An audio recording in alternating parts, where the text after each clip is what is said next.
Why am I the recipient of your goodness no matter what?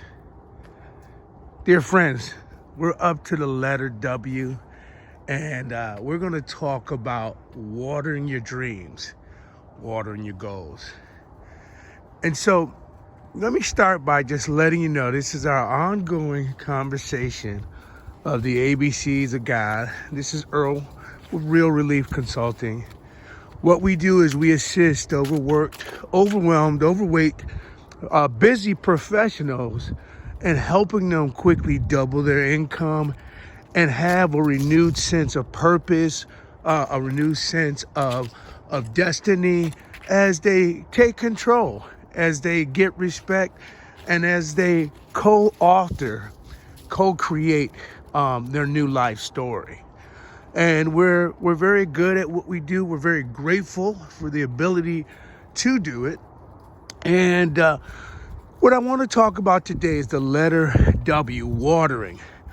Watering is a term that, can be loosely used to describe putting effort, putting energy, and putting resources towards a worthy goal or task. We could be doing a bunch of different things. We could be watering the development and the nurturing of our children. We could be watering the nurturing and development of a new relationship we just forged that may evolve into, a marriage. We could be watering a business opportunity that we recently got involved with. Or we could be watering the connection we're trying to have to spirit.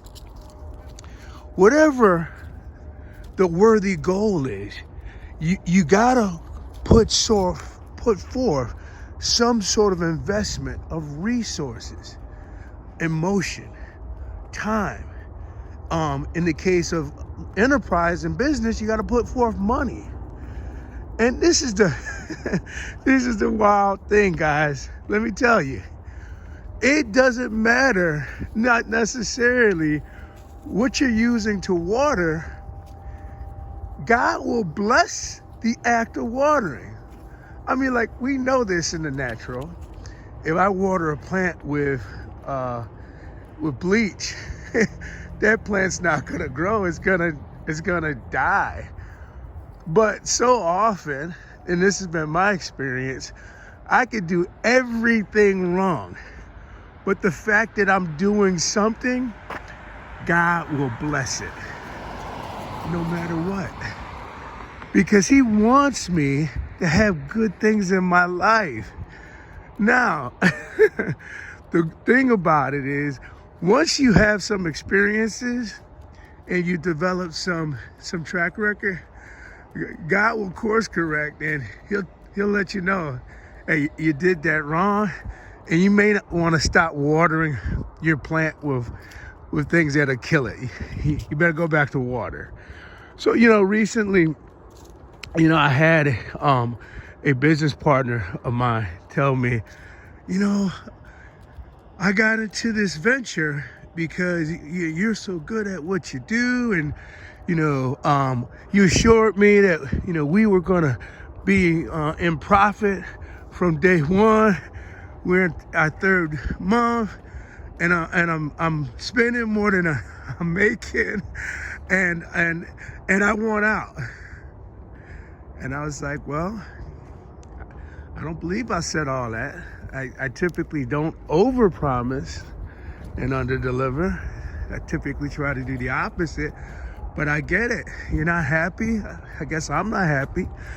Yeah, I'll release you from your obligation. Oh, but wait a minute.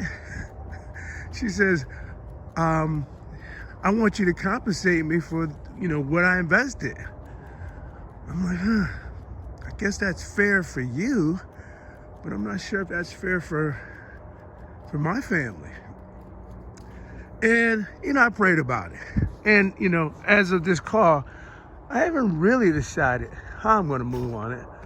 But, you know, it did inspire me to think about it from the standpoint of, you know, God did bless me amazingly earlier on in many of my businesses, and I didn't know what the frick I was doing. I was just excited. I was enthusiasm on fire.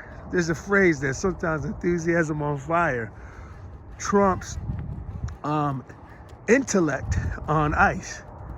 And I'm a pretty enthusiastic guy by nature.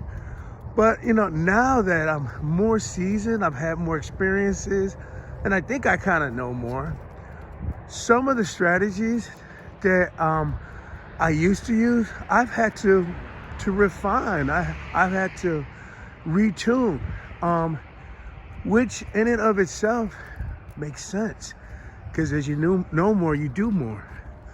But I always thought it was interesting that God allowed me to be successful even when I wasn't using the right strategies, because he just loves me so much. He cares for me so much.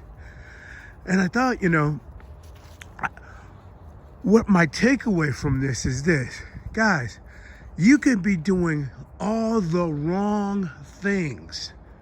However, if you're doing it, if you're spending time with your kids, if you're putting in the emotional equity, it may not be 100% correct, but that child will benefit.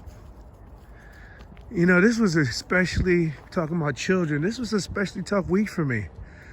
Many of you may know that my training is, you know, I'm a math teacher in middle school, and I've done that for 20 plus years.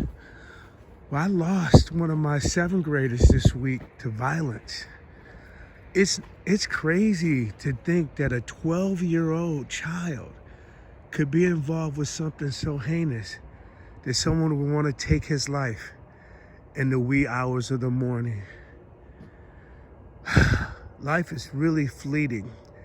And, you know, my takeaway from all of that is, where was there caring adults in his world? And, you know, I'm not that naive enough to know that, you know, a lot of times, you know, babies are raising themselves.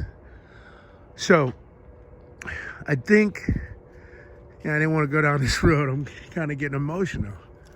I think my message is just simply this. If you want a business, you got to give it time. You got to give it emotion. You got to give it money. If you want a relationship, you got to give it time. You got to give it emotion. Yeah, and you got to give it money. If you want a better connection with spirit, you got to give it time. You got to give it emotion. And yes, if you want to be a good steward, you got to give that 10+%. But God has so many promises that he continues to stand on, and you can trust. If you water that dream, that goal, and that ambition, even if you're doing it all wrong, God will give you blessings. He will give you mercies, and he will give you results. Can't help everybody. However, if I can assist you, I'd like to find out. Book a time on my calendar, jump on my schedule, and let's learn more together. Take care, everyone, and God bless. Enjoy this Thanksgiving weekend. Amen.